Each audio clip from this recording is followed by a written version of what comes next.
जारी कर सकते हैं। लाइन पहले बनी थी तो मकान पहले बना था।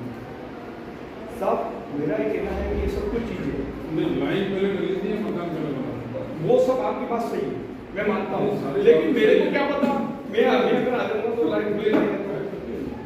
भाई आप अगर जानबूझकर हाइटेंशन लाइन के नीचे मकान बना रहे हो तो मकान बनाने वाली गलती है। बिल्कुल सही होगा साहब, आप बिल्कुल मकान बनाने वाले की भी गलती हम यही मांग कर रहे हैं, मकान बनाने की, मकान की परमिशन देने की, प्रधानमंत्री योजना में ऋण देने की और एमपी द्वारा टूटी लाइन की जाकर सबकी गलती है सर, आप बिल्कुल सही बोल दो। आप और हमारी बात एक ही है सर, कोई बहस का विषय ही नहीं बचा सर, उन सबके खिलाफ कार्रवाई हो सकता है। दूसरी चीज हो रही है, हाँ सर, पत्र लिखा है वहाँ से लाइन को शिफ्ट करने का और एमपीवी से उसका एक एस्टिमेट भी बनकर तैयार हो गया है। बताए सर ये पोर्ट से विद्वान लाइन है, उसके नीचे मकान कि आप जो है विद्वान लाइन के नीचे मकान बनाए हैं और हमारा कहीं कोई सर्कुलर नहीं है कंपनी का कि पोर्ट से विद्वान लाइन के नीचे मकान बनाने के हम लाइन शिफ्ट करें, जो कि उपभोक्ता ने जो दुर्घटना हुई है वो स्वयं मकान बनाया, हमसे कोई परमिशन लिए नहीं, हमारा कोई एनओसी है नहीं, अब वो उसको भगवान यहाँ को शिफ्ट करे वो उसके लिए एमपीवी दोषी नहीं है, हमने ऑलरेडी उसको नोटिस दिए हुए थे। मुद्दा अलग है, वो एक नगर पालिका जनहित वो एस्टिमेट हम दे चुके हैं सर, आपके माध्यम से एस्टिमेट साहब मेरा इस पर निवेदन है, मेरा निवेदन ये है कि साहब मैं तो नागरिक हूँ ना,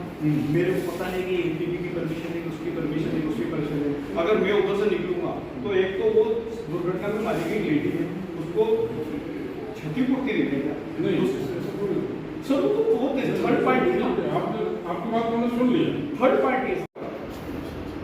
ये एप्लीकेशन है सर और 133 में दर्ज करो सर आप इसको, ये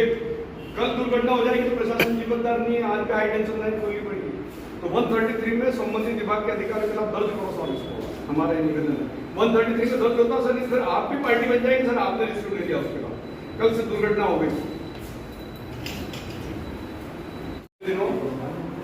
वार्ड नंबर 5 के आसपास एक हाई टेंशन लाइन टूट गई, एक बालिका की मृत्यु हो गई, एक बालिका की मृत्यु होने पर जिसकी लापरवाही से हाई टेंशन लाइन टूटी और जो जवाबदार हैं उनके खिलाफ आपराधिक प्रकरण बनाया जाए, नंबर 1। नंबर 2 हमारा निवेदन ये है कि 4 लाख खंड 1 के अंतर्गत क्षतिपूर्ति मिलती है तो उस परिवार से फॉर्म भरवा के अनुदान के अधिकारी का ये उससे फॉर्म भरवा के और उनको 4 लाख रुपए की क्षतिपूर्ति दिलाई जाए। तीसरी बात है कि अति शीघ्र वहां से हाई टेंशन लाइन हटाई जाए। चौथी बात यह है कि जो दोषी हैं उनके खिलाफ हाई टेंशन लाइन का जो इतने दिन से पड़ी उनके खिलाफ एमपीपी को शीघ्र हाई टेंशन लाइन हटाने के निर्देश दिए जाए। नगर पालिका अधिनियम की धारा 50 के अनुसार नगर पालिका की ड्यूटी है कि कोई भी अर्जेंट काम होता है, चाहे आग लग जाए, चाहे सड़क फल हो, चाहे कुछ भी हो, नगर पालिका को तुरंत उसमें कार्रवाई करने का अधिकार है, कोई प्रस्ताव पारित करने का अधिकार नहीं है। आप तुरंत से तुरंत इसमें प्रशासन की ड्यूटी और 133 के अंतर्गत प्रदूषण निवारण अधिनियम की धारा 133 है कि कोई भी अगर जन हानि और जन खतरे की चीजें तो प्रशासन का दायित्व होता है कि 133 के अंतर्गत प्रकरण पंजीबद्ध करें, शीघ्र कार्रवाई करके उसको नोटिस सेल पर आपको उसमें प्रकरण पंजीबद्ध करना सर 133 या 133 उठा के देख लो कि कोई भी भीषण सार्वजनिक अशांति वगैरह कोई भी धारा होती है तो उसमें प्रशासन को तुरंत एक्शन लेना चाहिए। हमारा कहना है प्रशासन तुरंत एक्शन ले। हमारा दूसरा निवेदन ये कि नगर पालिका में डायरेक्ट पेमेंट किया जा रहा है और डायरेक्ट पेमेंट में घोटाला, ठेकेदार को पेमेंट किया जा रहा है, ठेकेदार पेमेंट में घोटाला किया जा रहा है, ठेकेदार कलेक्टर रेट से पेमेंट नहीं कर रहा है। इनके पास कोई रिकॉर्ड नहीं है, कलेक्टर रेट से हमने पेमेंट न्यूनतम रेट पेमेंट किया, किसी का हस्ताक्षर नहीं है, किसी का कुछ भी नहीं है। हमारा ये कहना है नगर पालिका के ठेकेदार और नगर पालिका के खिलाफ न्यूनतम रेट के आधार पर का उल्लंघन करने पे माननीय अनुविभागीय अधिकारी अपने आदेश का पालन करते हुए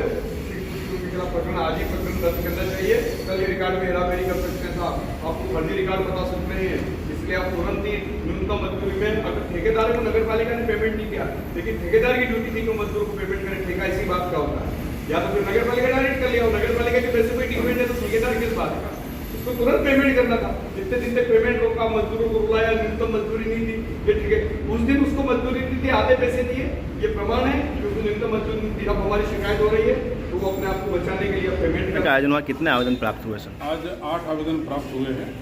जो मुख्य रूप से कुछ आवेदन जनपद से संबंधित है, नगर पालिका से संबंधित है, 1-2 आवेदन राज्य विभाग से भी संबंधित, राज्यसभा से संबंधित। सर अभिभाषक संघ ने आपको फूल भेंट किया, इसके पीछे क्या? अभिभाषक संघ के द्वारा एक पटवारी को स्थानांतरण के लिए मांग की गई थी। अभी वर्तमान में पटवारी को ट्रांसफ़र नहीं हो रहे हैं। हमने उनको बताया भी था कि पटवारी जब ट्रांसफ़र प्रारंभ हो गए उस समय इस बात आपकी मांग पर विचार किया जाएगा, और अगर ऐसा प्रतीत होता है कि उसका हटाया जाना आवश्यक है तो हम उसका स्थान परिवर्तन करें। सर अवैध रूप से टैंकर खड़े रहने और एसिड डोलने वाले मामला भी आया है, क्या है? एक आवेदन इस संबंध में भी आया है, उसके लिए भी हमने नगर पालिका से जाँच कराई और जो भी उचित कार्रवाई होगी